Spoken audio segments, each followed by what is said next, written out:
প্রমাণটা দেখলে? হ্যাঁ, সে তো দেখলাম মন্ত্রী মশাই। আমি তো বুঝতেই পারছি না যে গোপাল মহারাজকে কি মধু খাইয়েছে যে মহারাজ গোপাল ছাড়া চোখে অন্ধ। আরে আমরা যেন মহারাজের কাছে ফেল না, কিছু একটা করতেই হবে। আমার মাথাটা গরম হয়ে যাচ্ছে।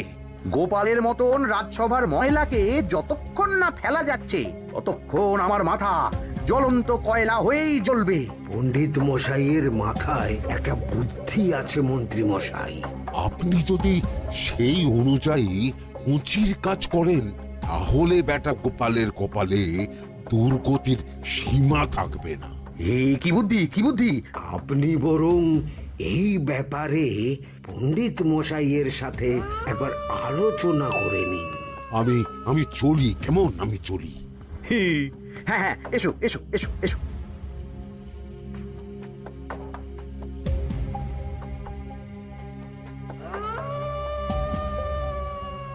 আরে ওই তো আমার বাঁ হাত ঘটা আসছে, বেটাকে দিয়ে একটা কাজ করাতে হবে। এ কি মন্ত্রী মশাই, আপনি এখানে দাঁড়িয়ে কি করছেন? এই একটা গুরুত্বপূর্ণ ব্যাপারে কথা বলছিলাম। একটা কাজ করতে পারবি? কি কাজ করতে হবে বলুন মন্ত্রী মশাই। আমাকে একটু ঠান্ডা জল, পাতিলেবু আর পুদিনার পাতা দিয়ে শরবত বানিয়ে খাওয়াতে পারবি? সেসব আমার ঘরে ব্যবস্থা করাই আছে। চলুন চলুন, আমার সাথে চলুন। হ্যাঁ হ্যাঁ, চল চল চল চল চল।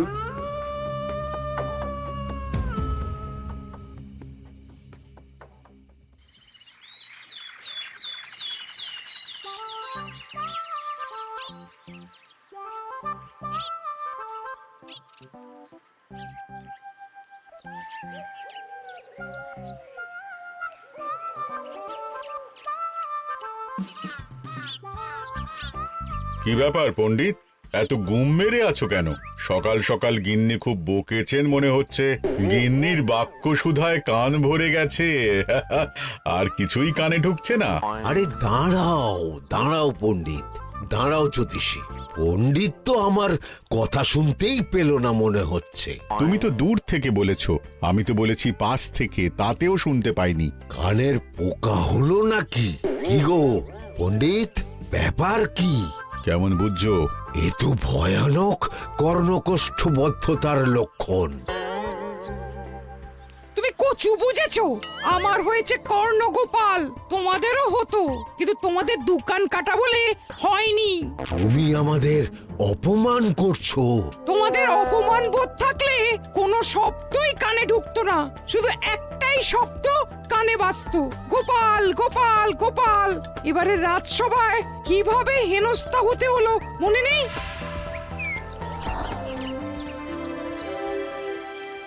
মহারাজ, একটা ভিক্ষা আছে।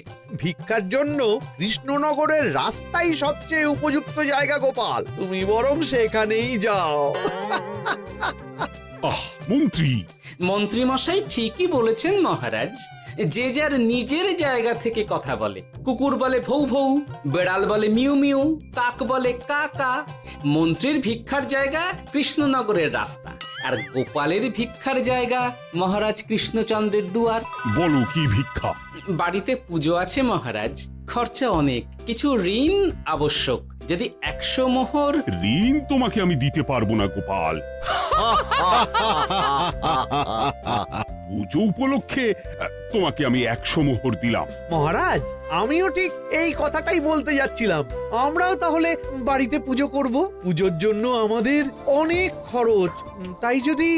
অবশ্যই অবশ্যই, কত ঋণের প্রয়োজন খাজানজির কাছ থেকে নিয়ে নিও, সুদটা আমি মাফ করে দিলাম। মহারাজ, গোপালকে দান আর আমাদের ঋণ? হ্যাঁ, কারণ তোমরা নিজেরা খাবে, কিন্তু গোপাল অন্যদের খাওয়াবে।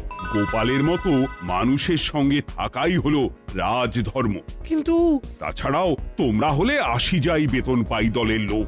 গত 1 বছরে তোমার কোন মন্ত্রণা দেশের কাজে এসেছে? পণ্ডিত কোনো নতুন তত্ত্ব শুনিয়েছে? জ্যোতিষী কোনো অমোঘ ভবিষ্যৎবাণী করেছে? আর বৈদ্য 3 বছর ধরে আমার হাঁটুর ব্যথা সারাতে পারেনি। কিন্তু গোপাল, গোপালের ভাঁড়ে হাস্যরসের কখনো অভাব হয়নি। মনে আছে? আছে। কিন্তু করার তো কিছু নেই। আছে। কিছু ভেবেছো নাকি পণ্ডিত? তোমাদের তোমাদের মনে আছে মহারাজ মোহর দেওয়ার পর গোপাল সেদিন বলেছিল কি গোপাল, খুশি তো? মহারাজ, আপনি আমাকে এক মুঠো ধুলো দিলেও আমি খুশি। সেই ধুলো মুঠোই আমি সোনা মুঠো করে ফেলবো। মনে নেই আবার? একটু ঝেড়ে কাশো তো দেখি পণ্ডিত, কি ভেবেছো? যা হবে দেখতেই পাবে।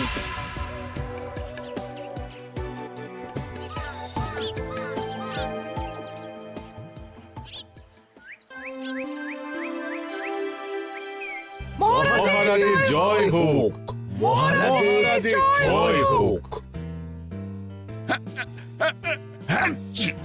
ওরে বাবা, এই যে সকাল সকাল চান করে ঠান্ডা লেগে গেল মনে হচ্ছে।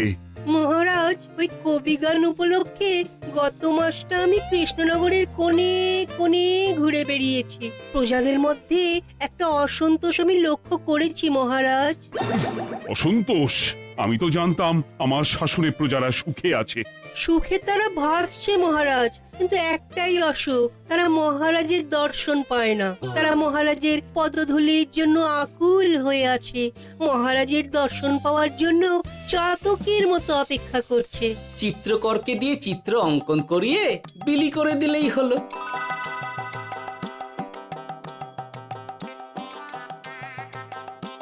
খুব ধুলো হয়েছে মহারাজ, কিন্তু এত ধুলো। কালকের ঝড়ে ঢুকেছে। ঝাড়ুদার,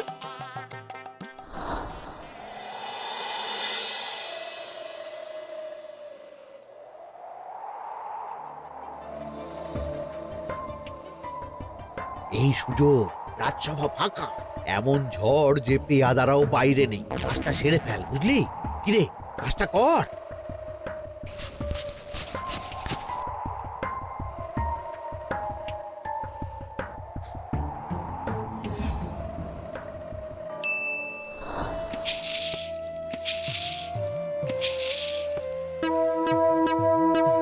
এত ধুলো! উফ, মহারাজ, কাল ঝড়টা বড় সাংঘাতিক হয়েছিল। তা বটে। আচ্ছা গোপাল, তুমি বলেছিলে মহারাজ তোমাকে এক মুঠো ধুলো দিলেও সেটা সোনা হয়ে যাবে। এখনো সেই কথাই বলছি। মন থেকে বলেছিলে না মহারাজকে তেল দেবার জন্য? তেল দেওয়ার দায়িত্বটা তো আপনি নিজের কাঁধেই নিয়ে ফেলেছেন। আমি যা বলি সত্যি বলি। আজ যদি এই 4 ঝুড়ি ধুলো মহারাজ তোমাকে উপহার দেন, তখনও একই কথা বলবে? নিশ্চয়ই। মহারাজ, গোপালকে এই 4 ঝুড়ি ধুলো দেওয়ার হুকুম হোক। কি গোপাল, আমি তোমাকে যদি এই ধুলো ঝুড়িগুলো দিই, তা থেকে সোনা আসবে নাকি? আসবে মহারাজ, মোহরের বস্তা আসবে। যদি না আসে, আপনি বলুন। তোমাকে কৃষ্ণনগর ছেড়ে চলে যেতে হবে। রাজি? আর যদি আমি পারি, তাহলে আপনাকে এই মন্ত্রীর চাকরি ছেড়ে দিতে হবে। কি রাজি? কি মন্ত্রী, রাজি? রাজি। গোপাল? রাজি মহারাজ। আচ্ছা, আর কেউ মন্ত্রীর পক্ষে বাজি ধরেছেন নাকি? হ্যাঁ, আমি আমি আমি আমি ও গোপাল এবার যে মরণ কুয়োতে ঝাঁপিয়েছে, সেখান থেকে আর উঠে আসতে পারবে না। ধুলো থেকে মোহরের বস্তা আসবে, এ হচ্ছে গোপালের উন্মাদ রোগের শুরু। দেমাক দেমাক, মহারাজের পিঠ চাপড়ানি পেয়ে পেয়ে গোপাল ভেবেছে যে ও সব কিছু করতে পারে। এবার শুধু সেই দিনটার অপেক্ষা, যেদিন গোপালকে উল্টো গাধায় চড়িয়ে কৃষ্ণনগর থেকে বার করে দেব। এতটা নিশ্চিন্ত হবেন না মন্ত্রীমশাই। গোপাল কিন্তু হালকা কথা ছুঁড়ে দেওয়ার লোক নয়। কি বলতে চাইছো পণ্ডিত? ওই 4 ঝুড়ি ধুলো থেকে মোহরের বস্তা আসবে? না, তা বলছি না। অন্য জায়গা থেকেও তো মোহরের বস্তা আসতে পারে। তার সঙ্গে ধুলো মিলিয়ে দিলেই কেল্লা ফতে। গোপালের নিশ্চয়ই কোনো পরিকল্পনা আছে। গোপালের সব পরিকল্পনার গোড়া মেরে রেখে দিয়েছি পণ্ডিত। বটা আছে গোপালের পেছনে, আর ঘটা আছে গোপালের বাড়ির পাহারা। লুকিয়ে কিচ্ছু করতে পারবে না। আরে ওই তো বটা আসছে। বেল্লিক, উল্লুক, তোকে আমি জল বিছুটি দেওয়াবো। গোপালকে ছেড়ে চলে এসেছিস কেন? ছেড়ে আসবো কেন মন্ত্রী মশাই? গোপালকে ওর বাড়ির সামনে ছেড়ে এসেছি। ওখানে তো ঘটা আছে। ও বড্ড ঘুরিয়েছে বেটা। কোথায় কোথায় গিয়েছিল গোপাল? 4 ঝুড়ি ধুলো নিয়ে বেটা বাড়ির উল্টো দিকে হাঁটা দিল। চললাম পিছু পিছু। যাচ্ছিল কোন দিকে? নদীর দিকে। কিন্তু গোপাল দাঁড়ালো যদুর বাড়ির সামনে। এই যদু হলো সেই লোক যে লোকজনের বাড়িঘর কেনা বেচা করে আর লোক ঠকায়। আগে রাজধানীতে থাকতো। বেটা রাজধানী থেকে এই কৃষ্ণনগরে পালিয়ে এসেছে, এখানেও লোক ঠকাচ্ছে। কিন্তু বেটা এত চালাক যে কিছুতেই ধরা যাচ্ছে না। এইরকম লোককে ধরাচ্ছে হাতে রাখা ভালো নয় কি মন্ত্রী মশাই? সে তো জানি, কিন্তু ওর ওপর মহারাজের কড়া নজর আছে। এখন ওর সঙ্গে সম্পর্ক রাখা খুব ঝুঁকি। যাই হোক, তারপর? হ্যাঁ তারপর যদু, যদু রে, গোপাল খুড়ো, আরে তুমি এখানে কি করছো? দেখতেই তো পাচ্ছিস ধুলো। তবে যে সে ধুলো নয়, মহারাজ কৃষ্ণচন্দ্রের পদধূলি। শুনিসনি বোধহয় এখন কৃষ্ণনগরে সবচেয়ে বেশি চাহিদা মহারাজের পদরেণু। আচ্ছা, মহারাজের পদরেণু নিয়ে যাচ্ছ কোথায়? এই ছোট ছোট পুলিন্দায় ভরে কৃষ্ণনগরের প্রত্যন্ত জায়গায় যেখানে প্রজারা মহারাজের সাক্ষাৎ পায় না সেখানে বিক্রি করব। তোমার কি মাথা খারাপ? পায়ের ধুলো বিক্রি হবে? ওরে, গতবারে মাত্র 1 ঝুড়ি ধুলো 1000 মোহরে বিক্রি করেছিলাম, এবারে 4 ঝুড়ি। শোনো, তুমি আবার ঘুরে ঘুরে বিক্রি করবে কেন? তোমাকে আমি বরং 10 মোহর দিয়ে দিচ্ছি। তুমি আমাকে এগুলো দিয়ে দাও, আর বিক্রি করে যা হবে তোমাকে এই 40 ভাগ দিয়ে দেবো। ওই 10 মোহরে বদমাস যদুকে ধুলো বেচে গোপাল বাড়ির দিকে চললো। বাড়ির সামনে অব্দি পেছনে পেছনে গিয়ে তারপরে এই আপনাদের কাছে আসছি। বলিস কি রে, ধুলো বেচে 10 মোহর? ও মন্ত্রী মশাই, গোপাল তো একেবারে নাড়ি ধরে টান মেরেছে। গেল রাজসভায় এমন সুখের চাকরিটি গেল। এবার আবার রাস্তার ধারে গিয়েই বসতে হবে। এবার নবাবের দরবারে জায়গা আছে কিনা খোঁজ করি গিয়ে। ধ্যাত্তেরি, 10 মোহর আর 1 বস্তা মোহরের মাঝখানে অনেক রাস্তা। সেই রাস্তায় আমি লোক বসিয়ে রাখবো। আরে আরে, ওই তো তোমার ঘটা আসছে। এই, তুই গোপালের ঘরের পাহারা ছেড়ে এলি কেন? গোপাল নেই নেই নেই নেই নেই নেই।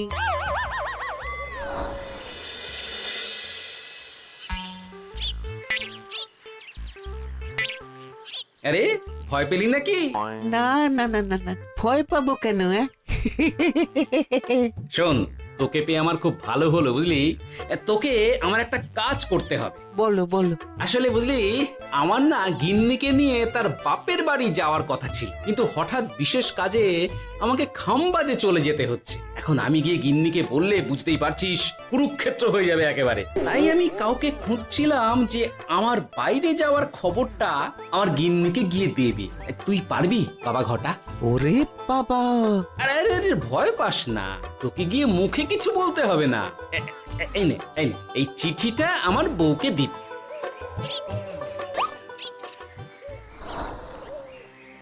কৃষ্ণনগর ছেড়ে চুপি চুপি চলে যাচ্ছি, চালাকিটা দেখেছেন? ওসব চালাকি আমি তুড়ি মেরে উড়িয়ে দেব। কি করবেন? চারিদিকে আমি অশ্বারোহী গুপ্তচর পাঠাচ্ছি। গোপালকে কোনো চালাকি করতে দেব না।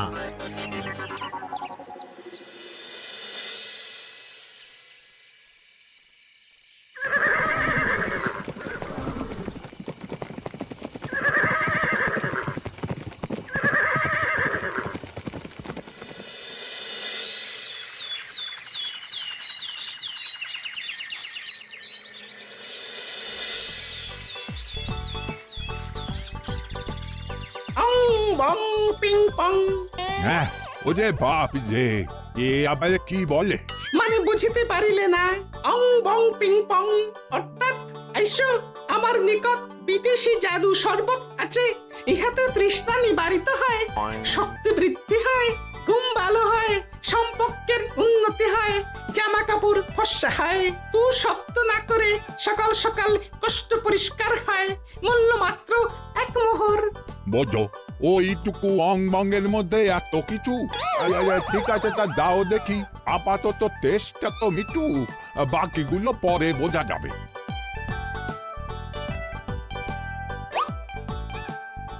আহ বড় ভালো খেতে তো আহ, ঠং ঠং অর্থাৎ শক্তি বৃদ্ধি হলো। হ্যাঁ হ্যাঁ মনে হচ্ছে গায়ে যেন দুগুণ বল পাচ্ছি। কি হয়েছে ভাই? এ কে? এ ভিন দেশ থেকে জাদু শরবত নিয়ে এসেছে গো। জাদু শরবত ভিন দেশ? একেবারে বহু ভুজা শরবত।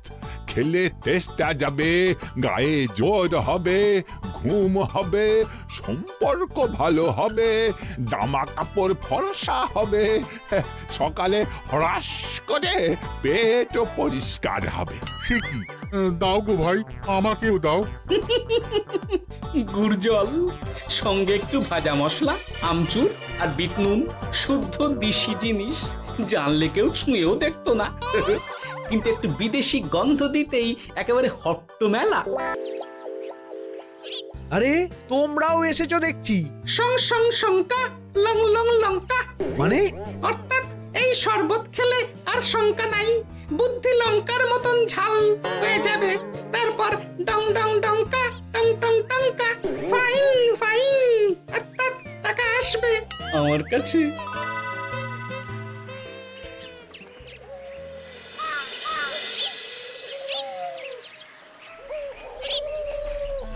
ঝপ ঝপ ঝপাং, ভট ভট ফটাং, অর্থাৎ উহাকে দৌড়িয়েছো কেন?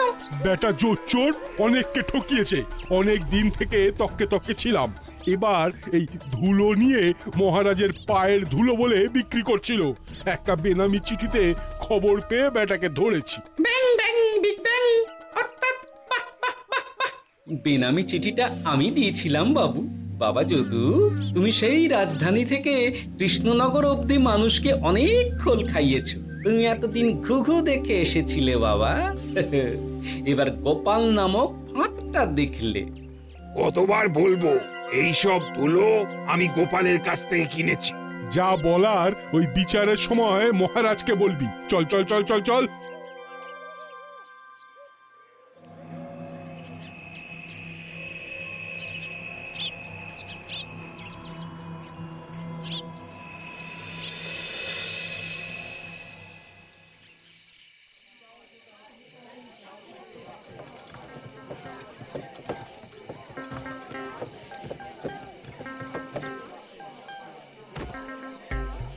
ঝন্টু মন্টু ননাঙ্কু। নাও ঠেলা। সাহেব বলে কি ফু দিয়ে দিতে হবে? কি বলছো সাহেব? বুঝতে পারছি না, কোথায় ফু দেব? ঝন্টু মন্টু ননাঙ্কু, অর্থাৎ লবণ আছে? আছে আছে সাহেব আছে। কত লাগবে? ভান্ড ভরি আন্ডাকারি, অর্থাৎ যা আছে সব।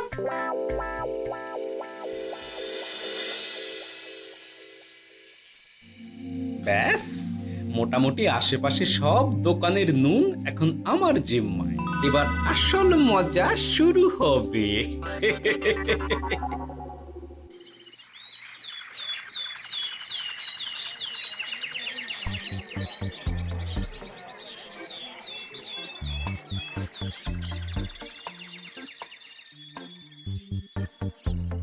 নুন আছে?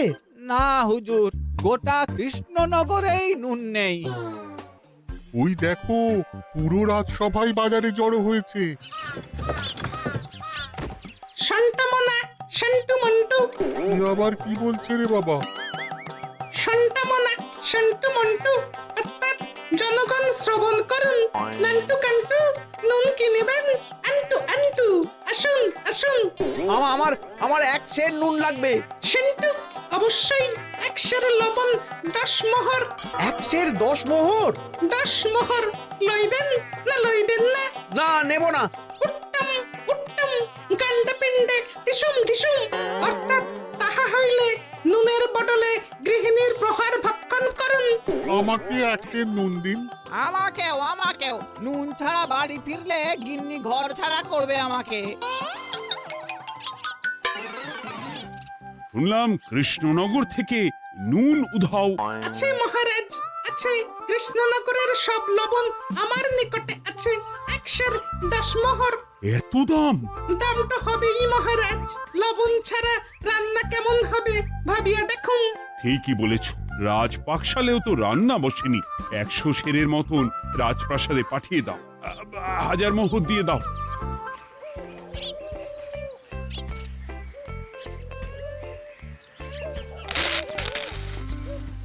ব্যাস 1 বস্তা মোহর হয়ে গেছে। গোপাল, হ্যাঁ মহারাজ, গোপাল যে 4 ঝুড়ি ধুলো থেকে 1 বস্তা মোহর রোজগার করেছে। ইয়া বাত! চলো রাজসভায়, পুরো গল্পটা শুনতে হবে। সকলেই এসো তাহলে রাজসভায়। কিন্তু মহারাজ, যারা বাজি হারলো তাদের তো চাকরি গেছে, তো তারা রাজসভায় যাবে কি করে? ঠিক ঠিক ঠিক বলেছ। আর যারা বাজি হারলো তারা বাদ, বাকিরা চলো। এই সেরেছে, গোপাল তো আবার বাজি মেরে দিল। ও মহারাজ, আমাদের দেখুন। ও মহারাজ, আমাদের দেখুন। ও মহারাজ। হ্যাঁ